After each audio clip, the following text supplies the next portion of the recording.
There may be some good news soon for quarantined voters after concerns that thousands may be disenfranchised as a side effect of the COVID-19 pandemic. Two cabinet ministers whose comments last week added to those fears provide the latest updates as the Bahamas moves closer to Election Day.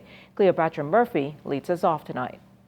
Minister of Health, the Honorable Renward Wells, says government is exploring ways to make it possible for thousands of quarantined voters to cast their ballot in the fast-approaching general election on September 16th. Last week, the fate of thousands of the electorate remained up in the air after Wells said health professionals had recommended that quarantined individuals not be allowed to vote, a stance he says has not changed. With 3,408 active cases of COVID-19 up to Tuesday morning and approximately 3,000 quarantined, Wells says government is now looking to accommodate the group.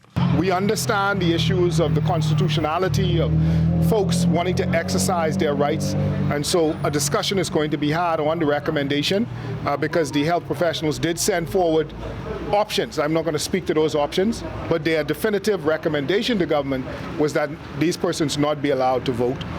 But the government has come back and says, but if we do allow them to vote, give us an idea as to how best this can take place.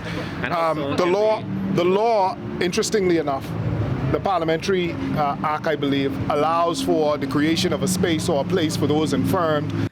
With the advanced poll set for Thursday and the general election a week later, time is winding down.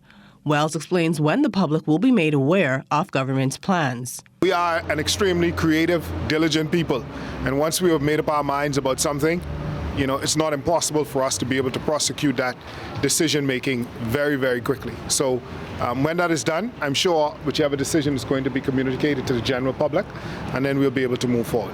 The Progressive Liberal Party, in a letter to Acting Parliamentary Commissioner Lovato Duncanson this week, threatened legal action should provisions not be made to allow quarantined persons to participate in the electoral process. A move, when asked about, Minister with responsibility for elections, the Honourable Marvin Dames, dismissed as political posturing. I'm done with that question. I've made it clear over and over and over again. This is a responsible government. We will make decisions in the best interest of the Bahamian people.